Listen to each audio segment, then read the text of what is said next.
Doctor Sujit Minchekar फाउंडेशनच्या वतीने आयोजित आदर्श शिक्षक व आदर्श शाळा पुरस्कार प्रदान सोहळा नुकताच उत्साहात पार पडला। या कार्यक्रमास कोल्हापूर जिल्ह्याचे पालकमंत्री प्रकाश आंबेडकर प्रमुख पाहुणे म्हणून उपस्थित होते। या कार्यक्रमात विविध तालुक्यांमधून निवड झालेल्या गुणवत्तापूर्ण शिक्षण देणाऱ्या शाळांना आणि प्रेरणादायी कार्य करणाऱ्या शिक्षकांना आदर्श शाळा आणि आदर्श शिक्षक म्हणून सन्मानित करण्यात आलं। पुरस्कार प्राप्त शिक्षक व शाळांनी गुणवत्तेचे नवे मापदंड निर्माण केल्याचे मत यावेळी मान्यवरांनी व्यक्त केलं।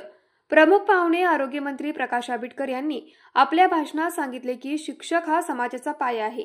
आजच्या विद्यार्थ्यांचे उज्ज्वल भवितव्य घडवण्यासाठी शिक्षकांची भूमिका फार महत्त्वाची आहे।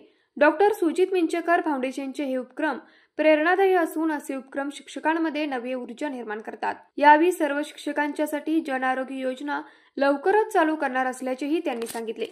फाउंडेशनचे संस्थापक डॉक्टर सुजित मिंचेकर यांनी सांगितले की समाज परिवर्तनासाठी शिक्षण हा अत्यंत प्रभावी मार्ग आहे। आदर्श शिक्षक व शाळांचे कार्य पुढे आणणे आणि त्यांच्या योगदानाला सन्मान देणे हेच आमचे उद्दिष्ट आहे।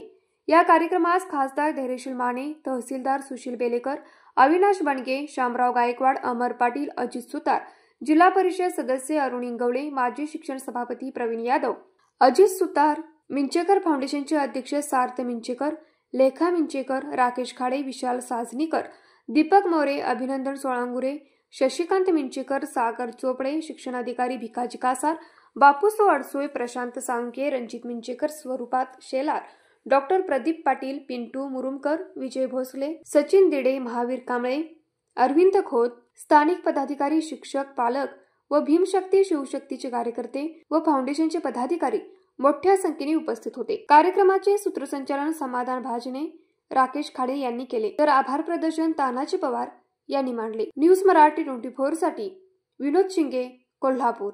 ऐकलं, गोकुळची बासुंदी पुन्हा खावीशी वाटतेय। खरं सांगू, मलाही खावीशी वाटतेय। पुन्हा पुन्हा खावीशी वाटणारी गोकुळ बासुंदी।